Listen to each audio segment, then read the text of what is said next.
In the stillness of night, when the world grows quiet and your mind seeks rest, we open the pages of forgotten histories. Here, stories are not told in haste, but in whispers, in shadows, and in echoes that refuse to fade. Tonight, we journey into Australia's stolen voices, the hidden truth of Aboriginal survival. It is not just a tale of the past, but of wounds carried through time, of memories taken, and of strength that endures. History is more than dates and events. It is the heartbeat of those who lived, the silence of those who suffered, and the lessons that linger even now. So settle in, breathe slowly, let these words accompany you like a gentle companion in the quiet hours. And if you wish to walk deeper into these hidden truths, stay with us here in the space we call Void Histories. Australia's Stolen Voices, the hidden truth of Aboriginal survival. There was a time, long before foreign sails broke the horizon, when this vast land moved only to the rhythm of wind, water, and song. Australia, ancient beyond imagination, breathed with the patience of 60,000 years of memory. Its deserts stretched endlessly, glowing with the fire of the sun by day and whispering with cool winds by night. Its forests stirred with unseen voices, while rivers wound gently through the earth like veins of memory. Here, in this silence, nothing was ever empty. Every hill carried a spirit. Every stone held a story.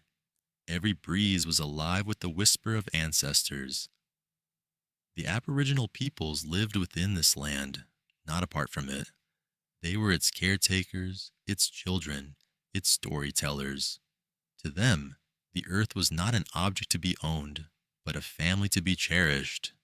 The soil was a grandparent, the water a flowing gift, the sky an eternal reminder that life was part of something larger. Their footsteps left no scars upon the earth. Instead, they traced paths of belonging, guided by song lines, those sacred maps sung across the land, connecting one horizon to another. In the glow of firelight, children sat close to elders, their eyes reflecting both flames and wonder. The elders spoke slowly, their words carrying the weight of thousands of years, teaching patience, respect, and balance. Each tale was a thread in a tapestry, weaving people and land together in ways that could never be separated. These stories were not only lessons, but living memories, reminders that the land itself was sacred, alive, and eternal. Life moved without hurry. It flowed like the seasons. The hunt was an offering, not a conquest. The gathering was an act of gratitude, not possession. At dawn, mist curled softly over the plains as the sound of clapsticks and gentle voices rose with the first light. At dusk, the air filled with song, shadows dancing upon the red earth, as night revealed skies so vast they seemed to draw the soul outward into infinity.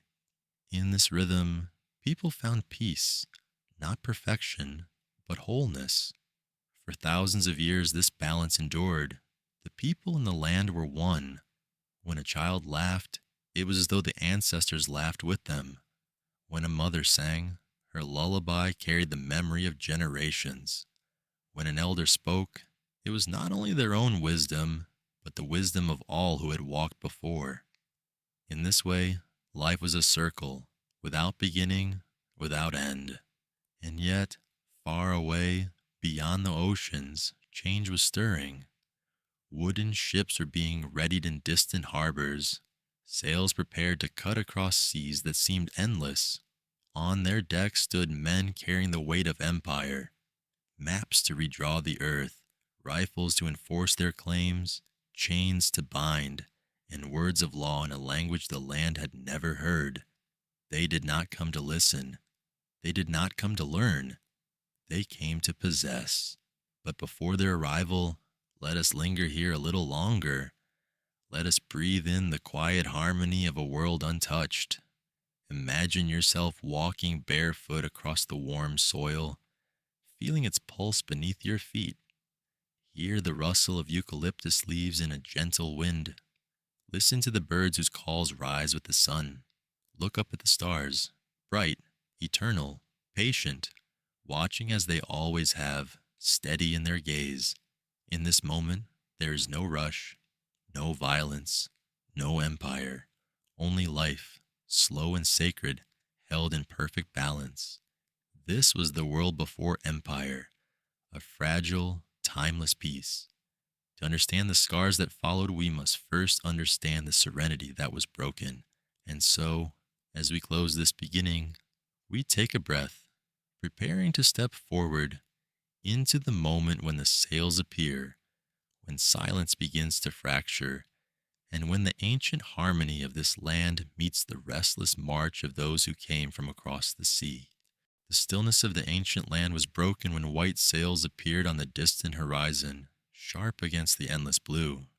At first, they seemed like strange birds, gliding across the sea with wings of cloth.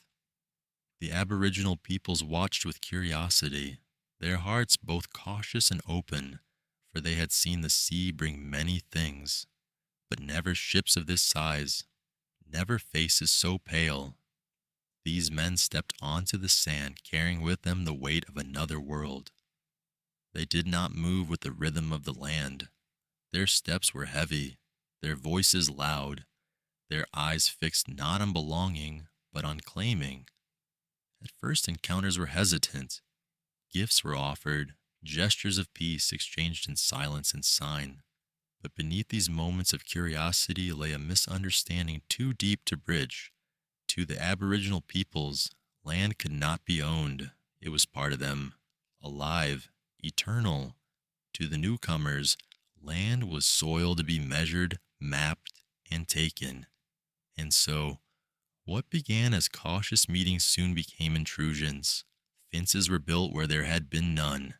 Sacred grounds, once alive with song and story, were cut open by axes and plows. Rivers that carried memory became lines to divide possession. With each passing day, the quiet rhythm of life grew unsettled. The newcomers brought tools, livestock, and laws written in tongues that did not belong to this land.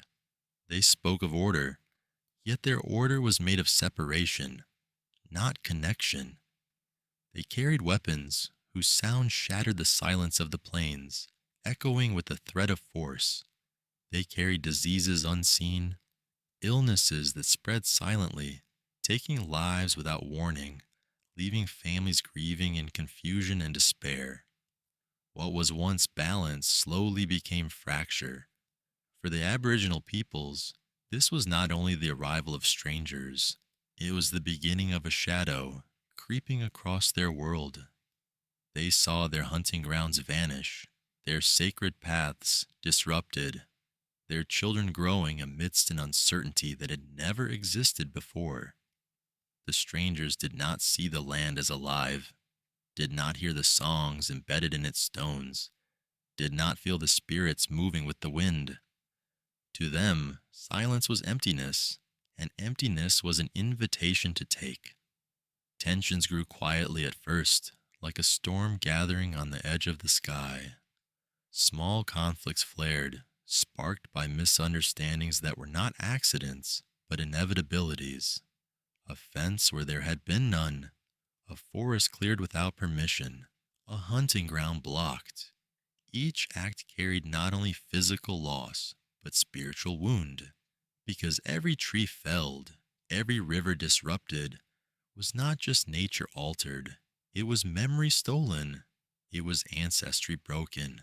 And yet, even in these first moments of loss, there remained a hope, however fragile, that the strangers might learn, that they might listen, that two worlds might coexist.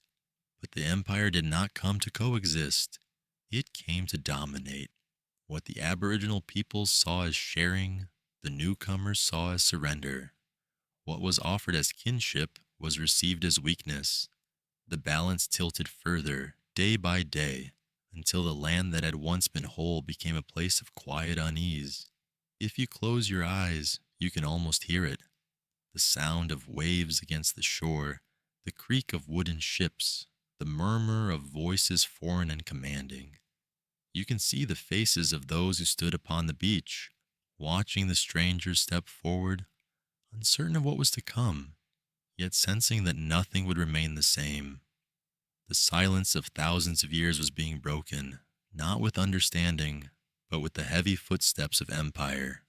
And so, the beginning of conflict unfolded, not with one sudden moment, but with many small fractures, like cracks spreading slowly across glass. A gift offered, but misunderstood. A land walked upon, but claimed without consent. A rhythm disturbed by a drum beat that did not belong. What had been harmony was now dissonance. What had been peace was now unsettled ground. The sails had touched the shore, and with them came the first shadows of a long and painful story. Yet this was only the beginning, for the fractures of these early years would grow into battles, and the quiet unease would harden into open resistance.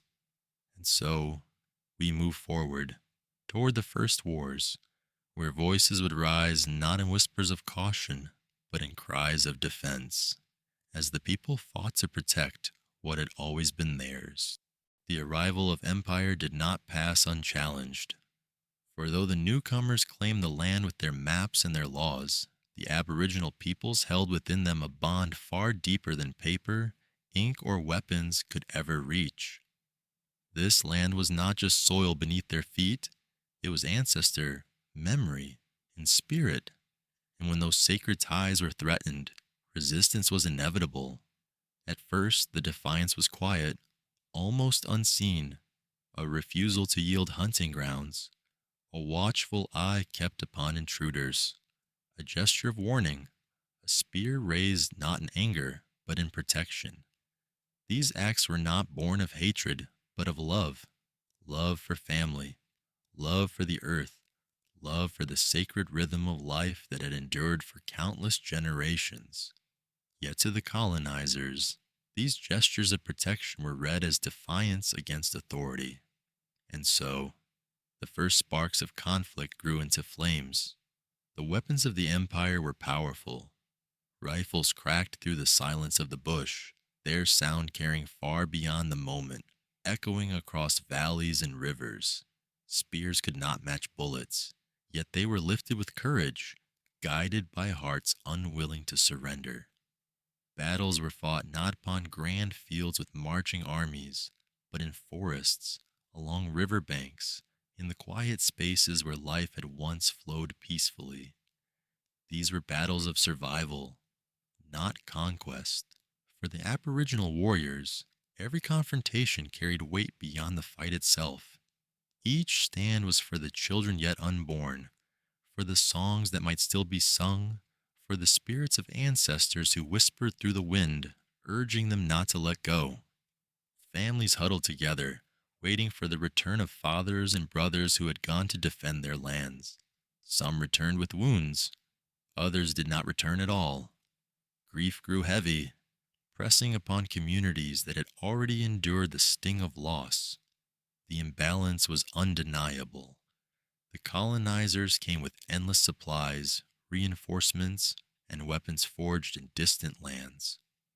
The Aboriginal peoples fought with what they had: knowledge of the land, courage of the heart, and unity of spirit. For a time, this knowledge gave them strength. They knew the rivers, the ridges, the hidden paths. They struck where the enemy was weakest, disappearing into the land that had always sheltered them. Yet even the land could not shield them forever, for the empire was relentless, its hunger unending. Still, resistance was more than battle. It was survival in every form. It was mothers teaching their children the old songs and whispers, even as laws forbade them. It was elders carving stories into memory, ensuring that no matter what was taken, the past would not be erased. Resistance lived not only in the clash of weapons, but in the quiet determination to remain aboriginal, to remain connected, to remain human in the face of dehumanization. The colonizers often recorded these conflicts as disturbances, as inconveniences in their march of progress. But for those who lived them, they were not disturbances. They were life itself, defended at all costs. They were the cries of a people refusing to vanish, even as the world pressed against them with unimaginable force. If you close your eyes now, you might hear it. The clash of wood against steel, the cries carried across the plains, the echo of grief in the silence that followed. You might see warriors standing tall with nothing but spears, their faces lit by the fire of determination, their shadows stretching across the earth that had always been theirs. And in that image, you may sense both the courage and the sorrow, intertwined like threads of the same fabric. These first wars did not end in victory. Too often they ended in loss, loss of lives, loss of land, loss of peace. Yet within each defeat, something survived. A memory, a voice, a spark that refused to die. For though the empire pressed forward, carving deeper scars into the earth and its people, the spirit of resistance remained. It whispered in the night, it lingered in the songs, it lived in the resilience of families who held one another close. The first wars were not the end. They were the beginning of a long struggle, a struggle that would continue through generations. And as we move forward in this story, we carry the weight of these early battles, the courage of those who stood, and the grief of those who fell. For the conflict did not end here. It only deepened, shaping the years to come, as treaties and promises would bring their own kind of pain, and the scars of war would be joined by the scars of betrayal. The first wars left scars, but they did not end the struggle. Instead, they opened a long and painful chapter where conflict became a constant shadow, stretching across generations. The Aboriginal peoples, though weakened by loss, continued to resist, for resistance was not only an act of defiance, it was an act of survival. Families clung to their stories, warriors still rose to defend what little remained, and elders continued to guide their people with wisdom that could not be erased by rifles or fences. Yet, the empire pressed forward with relentless determination, carrying with it a new weapon, one that cut as deeply as any blade, the promise of treaties. These treaties, spoken in words foreign to the land, were offered as gestures of peace. They were presented as agreements, as symbols of respect and coexistence, but beneath their ink lay betrayal. For the empire did not see treaties as bonds to honor, it saw them as tools to control, as documents that could silence resistance under the guise of compromise. Promises were made, promises of protection, of land, of peace, but they were promises that dissolved the moment they were written. To the Aboriginal peoples, these agreements carried weight, for words were sacred, but to the colonizers, words were malleable, twisted to fit their needs, broken whenever convenient. And so, the wars did not cease. They shifted form. Open battles became smaller skirmishes, bursts of defiance against encroaching settlers, raids against those who violated sacred grounds, quiet acts of survival in lands that were shrinking with each passing year. For every treaty broken, another wound was carved, not only into the earth, but into the hearts of those who still believed in the possibility of justice. Communities were fractured. Families were pushed further from their ancestral lands, forced into places unfamiliar, where the soil did not carry their stories and the rivers did not know their names. The land was divided, claimed, measured, mapped, until what had once been an unbroken expanse of belonging became a patchwork of possession.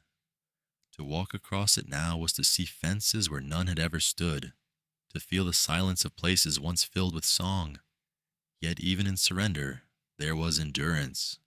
Around hidden fires, elders whispered stories in secret, passing them to children so that memory would not fade. Ceremonies continued in quiet corners of the night, carrying forward traditions even when watched by eyes that sought to suppress them. Songs were sung softly, almost in whispers, but they were sung nonetheless, and in each act of remembrance, resistance lived on. The Empire did not understand this. It saw resistance only in weapons, only in battles fought with steel. It did not see that every story told in secret, every word spoken in an ancient tongue, every step taken across forbidden land was a victory against erasure. The Aboriginal peoples knew that to survive was itself an act of defiance. Still, the cost was heavy. Each broken promise deepened the ache of loss. Each betrayal reminded families that trust was fragile in a world where power cared little for justice. Mothers mourned the loss of land as if mourning the loss of a child. For to them, the two were the same. Fathers carried grief in silence, their faces marked by sorrow that could not be spoken. Children grew with questions in their eyes, learning too soon that the world was not fair, that promises could be empty, that peace could be only a word without meaning. If you close your eyes, you might see it, the ink drying on a treaty, the hands that signed it in hope, the faces of those who believed its words, and the silence that followed when those promises were broken. You might hear the quiet weeping of a community betrayed not once, but over and over again. The wars continued, but the nature of battle had changed. No longer was it only spears against rifles, it was truth against deception, memory against forgetting, survival against erasure. The people endured not because they were stronger in weapons, but because they were stronger in spirit, holding to a truth that no empire could erase, that they belonged to this land and the land belonged to them. And so, the struggle moved forward, carrying with it new forms of suffering. For beyond the wars, beyond the broken treaties, came a wound even deeper, wound not of land or battle, but of family. Wound that tore children from the arms of their mothers, leaving absences that would echo for generations. And it is to this silence, this wound of separation, that we now turn. If the wars scarred the land, then what came after scarred the soul. For even as battles quieted, another kind of violence began, one that did not always carry the sound of gunfire, but instead the quiet ache of absence. Families who had survived loss of land, loss of freedom, now faced a loss more unbearable, the loss of their children. In the name of progress, in the name of assimilation, officials arrived in communities, taking children from their mothers' arms. Some were told it was for their own good, that they would be given education, that they would be given opportunity. But the truth was harsher. These children were taken to erase their culture, to silence their voices, to reshape them into something the empire could accept. And so began what would later be called the stolen generations. Imagine the scene: a mother holding her child tightly, refusing to let go, her cries echoing in the dust as officials pry her child away. A father standing powerless, his fists clenched, his heart breaking as he watches the future of his family carried away in wagons or on horseback. The children, confused, frightened, reaching out for the only hands they had ever trusted. Their tears were not just the tears of the moment, they were the tears of generations to come. The children were placed in institutions far from the lands of their ancestors. There, their hair was cut, their clothes replaced, their names sometimes changed. They were forbidden to speak their language, forbidden to practice their traditions, forbidden to remember who they were. Every word of their tongue was punished, every sign of culture erased. They were told they must forget their families, forget their stories, forget their very selves. And yet, memory has a way of surviving even in silence. Many children carried the echoes of lullabies in their hearts, even when no one would let them sing. They carried the faint images of their parents' faces, their mothers' voices, their fathers' arms. These memories became both comfort and torment. Comfort, because they reminded the children of who they were.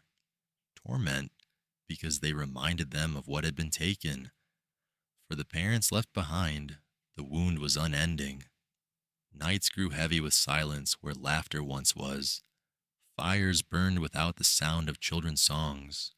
Mothers woke from dreams of their little ones, only to remember that their arms were empty.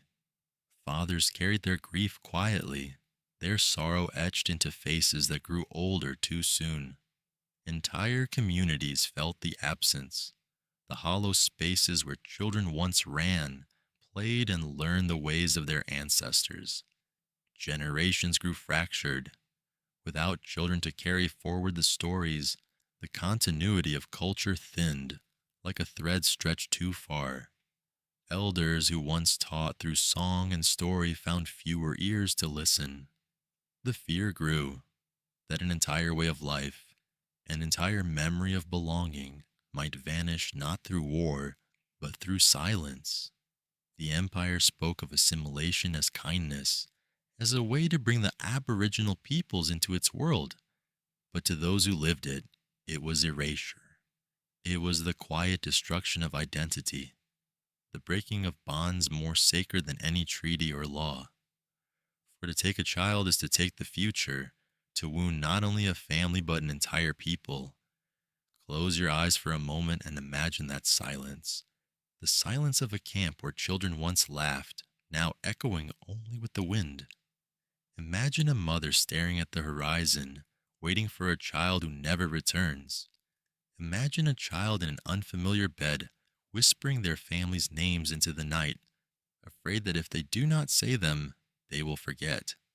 This silence was the true weapon of the empire, and its wounds run deeper than battle. And yet, even within this silence, resilience endured. Some children, grown older, returned to seek their families, to reclaim their stories. Some mothers never stopped searching, never stopped believing they might see their children again. And though many were lost, though many voices were stolen, the spirit of survival remained, fragile but unbroken. The wound of the stolen generations was not one of the past alone.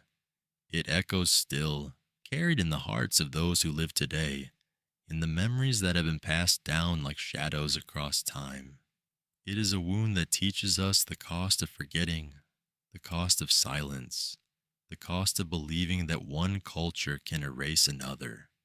And so we move now to reflection. For though the suffering was immense, the story does not end in silence. The Aboriginal peoples endured, their voices rising once more, carrying with them the truth of survival.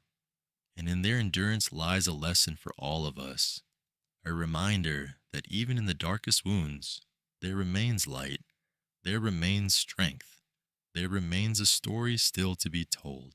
As we reach the quiet end of this long story, we pause to reflect. For history is not only written in books or carved into monuments, it lives in the memory of those who endured, in the whispers carried by the wind, in the scars left upon the land and the soul. The Aboriginal peoples of Australia bore wounds that ran deep. Wars fought, treaties broken, families torn apart. Yet through it all, something precious endured. Survival. Survival not only of bodies, but of spirit. Not only of lives, but of voices. Though silence was forced upon them, those voices have never truly disappeared. They lingered in the songs sung softly at night when no one was listening.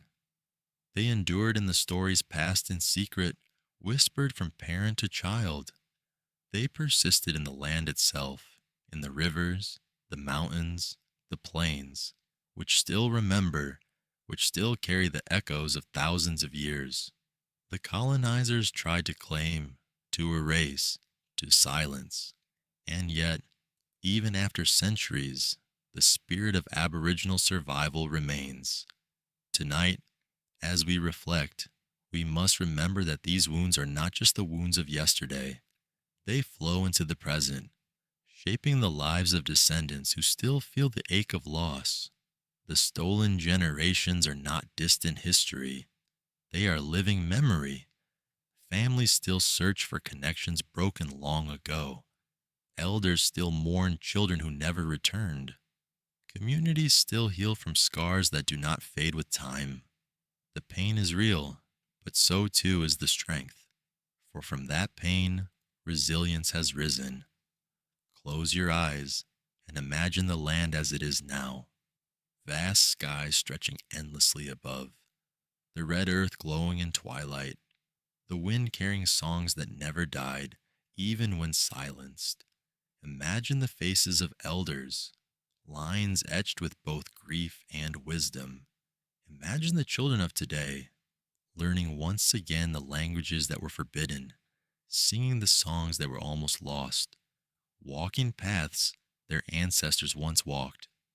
In their steps, in their voices, the past lives again, not as chains, but as roots.